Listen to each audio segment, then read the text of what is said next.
بسم اللہ الرحمن الرحیم۔ السلام علیکم۔ دشمن جب محلہ چھوڑ دے یا شہر سے نکل جائے تو سکون مل جاتا ہے، لیکن مسلمانوں نے جب چھوڑا اور تمام جائیدادیں کفار کے حوالے کر کے مکہ سے 300 میل دور مدینہ میں جا آباد ہوئے تو کفار پہلے سے زیادہ بے قرار ہو گئے۔ اصل واقعہ یہ ہے کہ ہجرت مدینہ سے انہیں یقین ہو گیا تھا کہ مسلمان الگ رہ کر تیاری کریں گے۔ اہل عرب رسول اللہ صلی اللہ علیہ وسلم کی دعوت کو قبول کر لیں گے، اور جب یہ خطرہ دریا بن گیا تو ہماری سرداری کا جاہ و جلال اسلام کے سیلاب حق کے سامنے خس و خاشاک کی طرح بہہ جائے گا۔ مدینہ پہنچ کر مسلمانوں کو پہل کرنے کی ضرورت پیش نہیں آئی۔ قریش مکہ نے اپنی دماغی پریشانیوں کے ماتحت خود ہی آ بیل مجھے مار کی روش اختیار کر لی تھی۔ جب بدر اور احد کے میدانوں میں ان کے تیغ آزماؤں کا زوم باطل بھی ختم ہو گیا تو وہ سازش کے جال بھی بچھانے لگے۔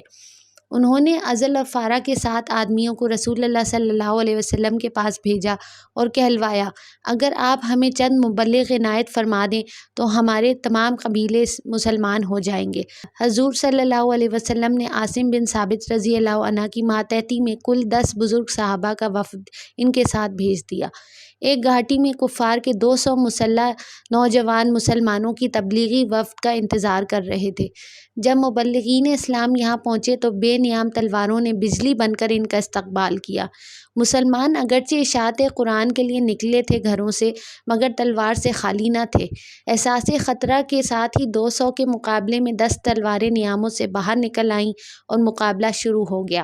8 صحابہ رضی اللہ عنہ مردانہ وار مقابلہ کرتے ہوئے شہید ہوئے، اور خبیب بن عدی اور زید بن دسنہ 2 شیروں کو کفار نے محاصرہ کر کے گرفتار کر لیا۔ سفیان ہذلی انہیں مکہ لے گیا اور یہ دونوں صالح مسلمان نقد قیمت پر مکہ کے درندوں کے ہاتھ فروخت کر دیے گئے۔ حضرت خبیب رضی اللہ عنہ اور حضرت زید کو حارث بن عامر کے گھر ٹھہرایا گیا اور پہلا حکم یہ دیا گیا کہ انہیں روٹی دی جائے اور نہ پانی۔ حارث بن عامر نے حکم کی تعمیل کی اور کھانا بند کر دیا گیا۔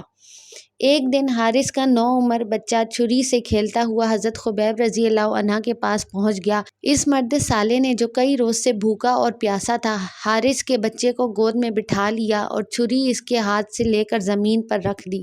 جب ماں نے پلٹ کر دیکھا تو حضرت خبیب رضی اللہ عنہ چھری اور بچہ لیے بیٹھے تھے۔ عورت چونکہ مسلمانوں کے کردار سے ناواقف تھی، یہ حال دیکھ کر لڑکھڑا گئی اور بے تابانہ چیخنے لگی۔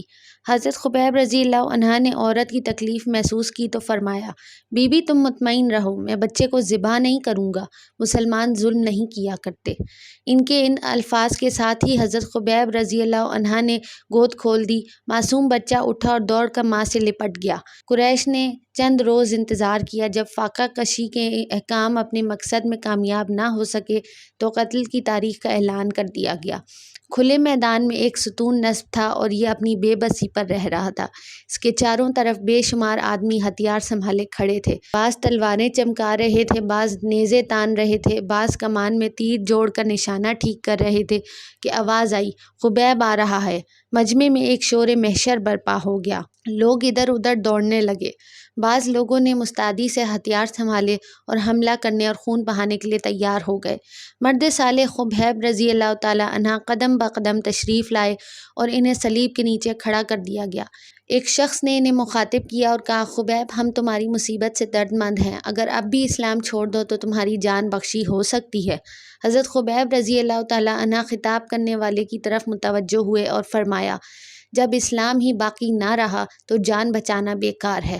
اس جواب کی ثابت قدمی بجلی کی طرح پرشور بھیڑ پر گری۔ مجمع ساکت ہو گیا اور لوگ دم بخود ہو کر رہ گئے۔ خبیب رضی اللہ تعالی عنہ، کوئی آخری آرزو ہے تو بیان کرو۔ ایک شخص نے کہا، کوئی آرزو نہیں، 2 رکعت نماز ادا کر لوں گا۔ حضرت خبیب نے فرمایا، بہت اچھا، فارغ ہو جاؤ۔ ہجوم سے آواز آئی، پھانسی گڑی ہوئی ہے۔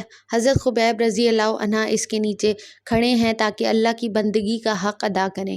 خلوص و نیاز کا اصرار ہے کہ زبان شاکر جو حمد حق میں کھل چکی ہے اب کبھی بند نہ ہو، دست نیاز جو بارگاہ کبریا میں بند چکے ہیں اب کبھی نہ کھلیں، رکوع میں جھکی ہوئی کمر کبھی سیدھی نہ ہو، سجدے میں گرا ہوا سر کبھی خاک نیاز سے نہ اٹھے، ہر بند منہ سے اس قدر آنسو بہیں کہ عبادت گزار کا جسم نو خون سے خالی ہو جائے، مگر عشق و محبت کا چمن اس انوکھی آبیاری سے رچ کے فردوس بن جائے۔ حضرت خبیب رضی اللہ تعالیٰ عنہ کا دل ان محبت نواز عشق و نیاز کی لذتوں میں ڈوب چکا تھا۔ یہ عقل مصلحت کیش نے انہیں روکا اور ایک ایسی آواز میں جسے صرف شہیدوں کی روح ہی سن سکتی ہے، انہیں روح اسلام کی طرف سے یہ پیغام دیا گیا کہ اگر نماز زیادہ لمبی کرو گے تو یہ کافر یہ سمجھے کہ مسلمان موت سے ڈر گیا۔ اس پیغام حق کے ساتھ ہی حضرت خبیب نے دائیں طرف گردن موڑ دی اور کہا، السلام علیکم ورحمۃ اللہ۔ کفار نہیں بولے مگر ان کی کھینچی ہوئی تلواروں نے جواب دیا، وعلیکم السلام ورحمۃ اللہ۔ اب آپ نے بائیں طرف گردن موڑ دی اور کہا، السلام علیکم ورحمۃ اللہ۔ کفار اب بھی خاموش رہے مگر نیزوں اور تیروں کی زبانیں رو رو کر پکاریں، اے مجاہد اسلام، وعلیکم السلام ورحمۃ اللہ۔ مرد مجاہد حضرت خبیب رضی اللہ تعالیٰ عنہ صلیب کے نیچے کھڑے ہو گئے۔ کفار نے انہیں پھانسی کے ستون کے ساتھ جکڑ دیا اور پھر نیزوں اور تیروں کو دعوت دی کہ وہ آگے بڑھیں اور ان کے صدق و مظلومیت کا امتحان لیں۔ ایک شخص آگے آیا اور اس نے خبیب رضی اللہ عنہ کے جسم پاک کے مختلف حصوں کو نیزے سے ہلکے ہلکے چرکے لگائے اور وہی خون اطہر جو چند ہی لمحے پیشتر حالت نماز میں لشکر و سپاس کے آنسو بن کر آنکھوں سے بہا تھا، اب زخموں کی آنکھ سے شہادت کے مشک بو قطرے بن کر ٹپکنے لگے۔ پیکر صبر خبیب رضی اللہ عنہ کے دردناک مصائب کا تصور کیجیے، اب ستون کے ساتھ جکڑے ہوئے ہیں، کبھی ایک تیر آتا ہے اور دل کے پار ہو جاتا ہے، کبھی نیزہ لگتا ہے اور سینے کو چیر دیتا ہے۔ ان کی آنکھیں آتے ہوئے تیروں کو دیکھ رہی ہیں، ان کے عز سے خون بہہ رہا ہے، مگر درد و تکلیف کے اس قیامت میں بھی ان کا دل اسلام سے نہیں ٹلتا۔ ایک اور شخص آگے آیا اور اس نے حضرت خبیب کے جگر پر نیزے کی نوک رکھ دی، پھر اس قدر دبایا کہ وہ کمر کے پار ہو گئی۔ یہ جو کچھ ہوا حضرت خبیب رضی اللہ عنہ کی آنکھیں دیکھ رہی تھیں۔ حملہ آور نے کہا، اب تو تم بھی پسند کرو گے کہ محمد صلی اللہ علیہ وسلم یہاں لگ جائیں اور تم اس مصیبت سے چھوٹ جاؤ۔ پیکر صبر خبیب رضی اللہ عنہ نے جگر کے چرکے کو دل کی حوصلہ مندی سے برداشت کر لیا، مگر یہ زبان کا گھاؤ برداشت نہ ہوا۔ اگرچہ زبان کا خون نچوڑ چکا تھا مگر جوش ایمان نے اس خشک مٹی میں بھی تاب گویائی پیدا کر دی اور آپ نے جواب دیا، اے ظالم، اللہ جانتا ہے کہ مجھے جان دے کر دینا پسند ہے، مگر یہ پسند نہیں کہ رسول اللہ صلی اللہ علیہ وسلم کے قدموں میں ایک کانٹا بھی چبھے۔ سبحان اللہ۔ حضرت سعید بن عامر رضی اللہ عنہ حضرت فاروق اعظم کے عامل تھے۔ بعض اوقات آپ کو بیٹھے بیٹھے دورہ پڑتا اور آپ وہیں بے ہوش ہو کر گر پڑتے۔ ایک دن حضرت فاروق اعظم رضی اللہ عنہ نے پوچھا کہ آپ کو یہ کیا مرض ہے؟ جواب دیا، میں بالکل تندرست ہوں اور مجھے کوئی مرض نہیں ہے۔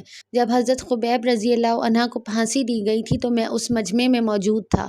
جب وہ ہوش ربا واقعات یاد آ جاتے ہیں تو مجھ سے سنبھلا نہیں جاتا اور میں کانپ کر بے ہوش ہو جاتا ہوں۔ دعا ہے کہ اللہ تعالیٰ اس شیر اسلام کے درجات بلند فرمائے اور ہم سب کو بھی دین اسلام کی پیروی میں حضرت خبیب رضی اللہ عنہ کے جیسی ثابت قدمی عطا فرمائے۔ آمین ثم آمین یا رب العالمین۔